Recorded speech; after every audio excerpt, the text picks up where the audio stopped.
Hey guys, welcome back. I hope you are having an amazing day. Let's get right into the stories. The first one is a pro-revenge story. I'm a professional baker and I've worked for various companies developing recipes and such. In 2022, I landed a job at a local grocery store working super early mornings on their pastries for the day. There were usually a few other people there, one of whom was a mixer named Jake. Mixers typically follow a spec sheet with the weights of all the ingredients they need to batch mix. It's kinda mindless work and doesn't require much thought. Jake was a young guy, fresh out of his teens. We became fast coworker friends and enjoyed chatting about baking, and I'd help him put our supply order away. Good times. One day, a woman with a thick Russian accent came in and handed us business cards. She told us, "Whatever you're getting paid, our company will double it if you come work for us." I scheduled an interview thinking this would be a great opportunity for me. It was a new grocery store concept, like a glitzy, glammy, European-style Costco, whatever that means.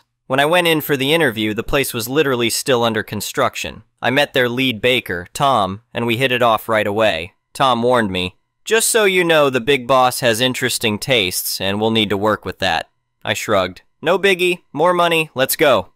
They hired us both, and over the next several months, it was a really interesting and fun experience. The big boss, thick, burly Russian man, to the point and perpetually angry, wanted this place to be like Costco, mass production of quality pastries. They were bringing in crazy amounts of new equipment, including folders, shapers, and injectors that were easily worth millions. We didn't have much equipment to start, and we were doing a lot of mixing in trash cans. Remember Jake, my mixer buddy?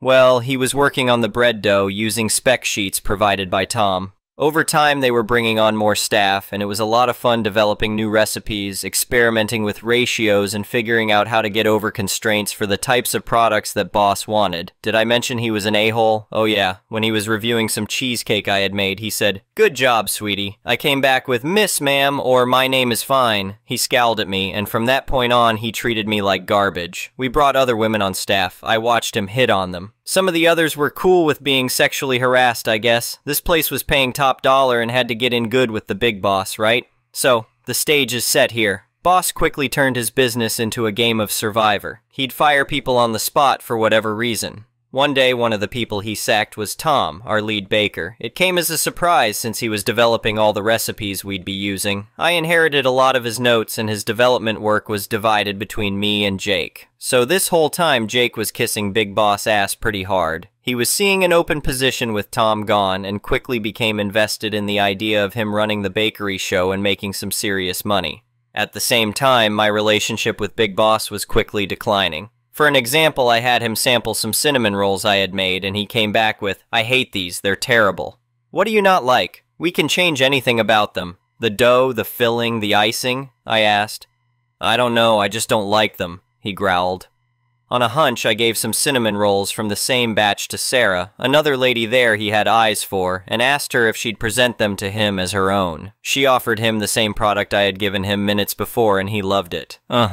Anyway, I noticed that my notes were out of place one day, and a coworker informed me Jake was stealing my work and presenting it as his own. He was also approaching me and asking a lot of baking questions, which was fine, but I knew that his knowledge of industrial ratio baking was mediocre at best. He was a mixer. Following a recipe is all he knew how to do. Knowing this, I made a decoy copy of my notes, but this time I put really awful recipes, with huge amounts of salt or yeast. Anyone who knew how to build a recipe could probably look at it and go, "Whoa, that's a lot." Not Jake. My original plan was to leave this in an obvious spot as bait and let him steal the awful recipes, but Big Boss had other plans. We sat down for a pre-launch meeting and he informed me I wasn't going to be working in the bakery anymore and being relegated to store setup. Jake was going to be taking over as the lead baker. Guess all that ass-kissing really paid off. And I was to give him all my notes so far. "No problem, boss," I said with a forced smile. A day later was when the fun really began. Jake mixed up a huge batch of super-ass salty cake batter, and I heard Big Boss screaming at him about way too much salt. That's not even where the fun begins. As we were setting up an industrial quantity baking equipment, we had to test the larger quantity mixing machines, and did a test run for some bread dough, with my decoy recipe that had triple the yeast and sugar. As it didn't come out right, Jake had to throw it away. His choice? The dumpster out back in the dead heat of summer. Hundreds of pounds of dough. The fun thing about massive amounts of bread dough is that it doesn't magically stop rising if you throw it away, especially in a hot dumpster. A few hours later, I spied out back to see Jake shoveling this massive blob of dough into trash bags that had exploded from the dumpster like an uncovered blender spewing out a yeast-laden smoothie. Sweet revenge. Now, about the mafia thing, this store was really strange. They had been ordering doubles of all the crazy industrial baking equipment and storing them in back. We had nowhere to put any of this. I also looked up the company they were subcontracted under, and it was to a dead address in Russia. Big Boss also had armed security guards everywhere. This was a grocery store, mind you. I had a feeling that this company was more of a front for laundering a bunch of money. I eventually was fired by Big Boss, which was great because I had been job hunting, full well knowing this business was a sinking ship. I had a new job lined up already. They had their grand opening, did business for 3 months, then closed. R.I.P. Jake. The next one is an entitled people's story. I never thought I'd be the kind of person to have issues with my neighbors. I always tried to be friendly and mind my own business. But sometimes, no matter how hard you try to avoid conflict, it finds you anyway. That's exactly what happened with my neighbor Karen and her giant SUV. It all started about 6 months ago when Karen and her family moved in next door. At first, everything seemed fine. We exchanged friendly waves and small talk when we saw each other outside, but it didn't take long for problems to start. One day, I came home from work to find a massive black SUV parked in my driveway. I figured it must be a visitor who got confused about which house they were supposed to be at. No big deal, I thought. I knocked on Karen's door to ask if she knew whose car it was. Karen answered with a big fake smile. "Oh, that's mine. I hope you don't mind. Our driveway was full, so I just parked there for a bit." I was taken aback but tried to be polite. "Well, I do need to park there myself. Do you think you could move it soon?" Of course, Karen said breezily. "I'll move it in just a little while." Hours went by and the SUV was still there. I ended up having to park on the street overnight. The next morning, I knocked on Karen's door again. This time her husband answered. "Hi there," I said. "I hate to be a bother, but that SUV is still in my driveway. I really need to be able to park there." He looked confused. "Oh, Karen said you told her it was fine to park there any time." My jaw dropped. "What? No, that's not what I said at all. I asked her to move it yesterday." He shrugged. "Well, I'll let her know. Sorry about that." The SUV was finally moved later that day. I hoped that would be the end of it, but I was wrong. Over the next few weeks, I came home multiple times to find Karen's SUV in my driveway. Each time I asked her to move it, she'd act surprised and claim she thought I was okay with it. After about the 5th time this happened, I'd had enough. I left a note on her windshield clearly stating that she did not have permission to park in my driveway and needed to stop immediately. The next day, Karen stormed over while I was getting my mail. "How dare you leave that rude note on my car?" she shrieked. "I can't believe how unwelcoming and unfriendly you're being. What's the big deal if I park there once in a while?" I took a deep breath and tried to stay calm. "Karen, I've asked you multiple times not to park there. It's my private property and I need access to my own driveway. Please respect that and don't park there anymore." She crossed her arms and glared at me. "Well, I think you're being ridiculous. It's not like you're using it all the time anyway. You should be happy to help out a neighbor." I was stunned by her entitlement. "Whether I'm actively using it or not doesn't matter. It's my property, period. Find somewhere else to park." Karen stomped off in a huff. I hoped that would finally get through to her, but nope. If anything, she started parking in my driveway even more frequently after that. It was like she was doing it out of spite now. I decided it was time to take more serious action. I called the police non-emergency line to report the repeated trespassing. They said they'd send an officer out to speak with Karen. Later that day, I saw a police car pull up. The officer talked to Karen for a while. She was gesturing angrily and I could hear her shrill voice from across the yard. Eventually, the officer left. Karen glared daggers at me before slamming her front door. To my relief, Karen's SUV stayed out of my driveway for almost 2 whole weeks after that. Just when I thought the issue was resolved, I came home one day to find it parked there yet again. That was the last straw. I called a towing company and had them come remove the SUV. As they were hooking it up, Karen came running out of her house screaming, "What do you think you're doing? You can't tow my car!" "Actually, I can," I replied calmly. "You're trespassing on private property after multiple warnings. The car is being impounded." Karen's face turned bright red. You'll be sorry for this. I'm calling the police. Go right ahead, I said. They already warned you about this, remember? She pulled out her phone and started yelling at the cop dispatcher. Meanwhile, the tow truck driver finished securing the SUV and drove off with it. A police officer showed up about 20 minutes later. Karen immediately launched into a tirade, claiming I had stolen her car and demanding I be arrested. The officer listened patiently, then turned to me for my side of the story. I calmly explained the ongoing issue and showed the officer the security camera footage I had of Karen repeatedly parking in my driveway despite warnings. I also had photos of the note I'd left and records of my calls to the police about the trespassing. The officer nodded. Ma'am, it appears your vehicle was legally towed from private property after you ignored multiple warnings. You'll need to pay the impound fees to get it back. Karen's jaw dropped. But that's not fair. He can't just tow my car like that. Actually, he can, the officer replied. You were trespassing. I suggest you don't park there again unless you want your vehicle towed in the future as well. Karen burst into angry tears and stormed back to her house. The officer gave me his card and told me to call if I had any more issues. I thought that would finally be the end of it, but Karen wasn't done yet. Over the next few days, she started a smear campaign against me with the other neighbors. She told everyone I was a horrible, selfish person who had her car stolen for no reason. Some people seemed to buy her story at first, but it didn't take long for Karen's true colors to show. She tried to rally the neighbors to pressure me into letting her use my driveway. When that didn't work, she started making vague threats about how I'd better watch my back. I documented everything and called the police again. This time, they took it more seriously given the pattern of harassment. They gave Karen an official warning that she could be charged if the behavior continued. That finally seemed to get through to her. Karen stopped talking to me altogether, and I haven't seen her SUV anywhere near my property since then. Some of the neighbors have apologized to me for believing Karen's lies at first. Apparently she's been causing drama with other people too. I'm just glad the whole ordeal is over and I can finally use my own driveway in peace again. Looking back, I wish I had taken more decisive action sooner instead of trying to be overly nice about it. But at least justice prevailed in the end, and you can bet I'll be a lot quicker to stand up for myself if anything like this ever happens again.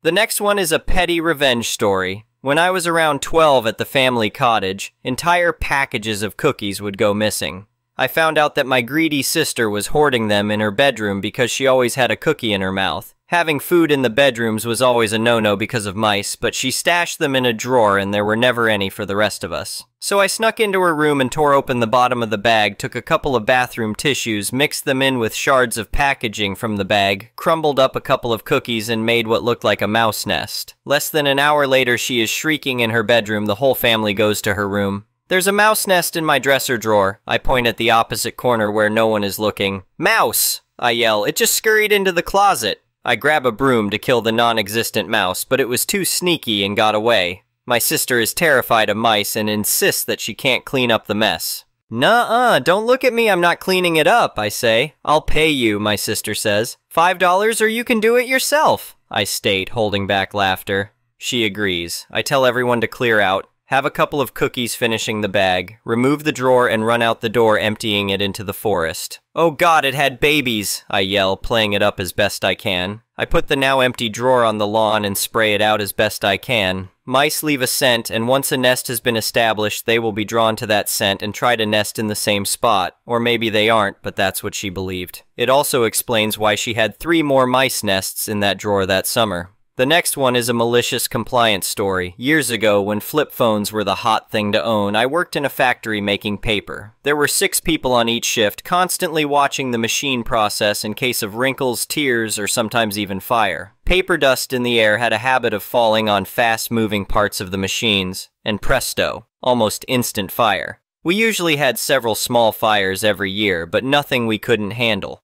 We had all worked there for 10 years or more, so the trust was high. We did our work, and our floor manager, John, never had to direct us to do anything, until one really special day. Something to know about the factory. It was big, really big. To the north of it, there was a workshop with mechanics ready to help us and the other companies in the same building. To the east was the loading bay and ramps for trucks. To the south was another company that laminated and printed paper. To the west was an area rented out for short periods. Sometimes it was a mess hall for showing products, other times a shop and warehouse for sporting equipment. Everything was under the same roof. This is where the problem began. After one of the worst fires we had, I was on vacation while my coworkers tried to keep the fire as small as possible until the firemen arrived. 3 people ended up with smoke inhalation damage. 2 of them were okay after a few days, but Paul, on the other hand, suffered lifelong damage. He could still work, but when a company repaired our floor and used epoxy to seal the cracks, Paul suddenly couldn't breathe. Our team leader drove him to the hospital, and after inhaling Bricanyl, he could breathe again. We now knew how badly damaged his lungs were, and any strong chemical could kill him. I had years of experience working with strong chemicals, so it never bothered me, something that would come into play later. Months after this, we changed our work schedule, and our shift only worked weekends. It was a sweet deal with extra pay. The only hassle was the burners that dried the paper. They could sometimes be a pain to fire up, as the safe, environmentally friendly LPG had problems starting in cold weather. No problem. While we waited for those to work, we could start the rest of the machines that ran on electricity. Do you remember the warehouse west of us that was sometimes rented out? Well, for some unknown reason, pressure perhaps, their ventilation pipe was directly over the panels we used to control our machines. Sometimes we could smell leather from jackets being sold next to us. One summer they sold strawberries there, and after work we all went there and filled our cars because those strawberries were dirt cheap. One Saturday someone had the bright idea to rent the place for the weekend and spray paint their big lawn mower. We felt the fumes right away. You guessed it, big rush to the hospital with Paul again, and I had a nice talk with the guy. At this time, we were part of the European Union, and since I had worked with chemicals, I knew the papers you had to sign, the people you had to talk to, and the documentation you had to bring with the chemicals just to take them inside a factory. He had none of that. We talked to the company that owned the factory, and they promised to never let this happen again. That promise lasted 4 months. When I arrived one morning, I noticed that the factory chimney had no smoke. Odd, I thought, as some of the earlier guys usually fired up the burners right away since they could be tricky. After changing clothes and getting ready to open the door to the workplace, I felt it. Nauseatingly strong chemical fumes enough to melt wallpaper. I took a big breath, held it, and rushed to the coffee room. It was soundproof and had rubber insulation at the door, but inside I could still feel the fumes. Half of the guys were there drinking coffee. The rest had taken Paul to the hospital again. It was really bad this time. Everything was shut down as nobody could work with fumes like that. They had opened up every door and window they could, but it would take hours before any work could be done. They had talked to a new guy renting the west area, and he had apparently spent the whole night spray painting a combine harvester, and all the fumes had gone directly to us. Now we come to the malicious compliance part, finally. While we were sitting there drinking coffee, chatting, and waiting for the fumes to go away, in comes the floor manager. I have never seen John that angry, and while he never said so, I assume he got a call from the CEO, who ripped him a new one because the numbers on the computer showed we were all working but produced 0 paper for an hour. John must have felt the fumes, but still chewed us all out, even after we explained about Paul. He was adamant that it wasn't that bad, and every minute the machines didn't run was costing the company money. So I stood up and said to the others, "You two, stay, and I'll go with John to start up the burners." He followed me out while I casually chatted with him, trying to look as unbothered by the fumes as I could. We had several panels to start, so I slowly walked to the first one. I felt the fumes, but I could handle strong chemical fumes as I had done it before. It seemed like the burners were on my side that day, as they absolutely refused to start. Even when they struggle, they usually get the hint about what I want them to do in 10 or 15 minutes, but this day they were extra obstinate. When we got to panel number 2, John looked a little green in the face, but as he wanted us to work in the fumes, I let us do that. The same problem with the burner happened again, and I looked at my watch. We had been in the fumes for over 30 minutes now. Even I started to feel dizzy and nauseous by now, but I didn't let it show on my face. I looked happy as normal while working on starting the machines. When we came to the third and last machine, John gave up. He was white in the face and said in a low voice, "Perhaps we could wait a while until the fumes clear up." "Whatever you say," I said with a grin. John never yelled at us again, and I have a warm feeling when I think about that day. Fallout. On Monday, the mud really hit the fan, and safety in the place suddenly became priority number 1. We had many visits from state departments, sometimes in suits and other times in white lab coats, measuring this and that. Several machines had to be rebuilt with extra security features. Work accidents went from 5 a year to just 1, or numbers like that, I'm guessing here. It had a massive effect, and it probably cost a pretty penny to fix. Paul, however, never fully recovered, but he retired early and got a hefty compensation. Not only the pay he would have received for the years he should have been working until retirement, but also damages, both from the company and from a special fund the union had for moments like this. Not that it can compensate for lifelong asthma and the inability to run for more than a minute. Thank you for watching. I would really appreciate it if you could like the video and subscribe to our channel if you haven't already. We'll see you again tomorrow.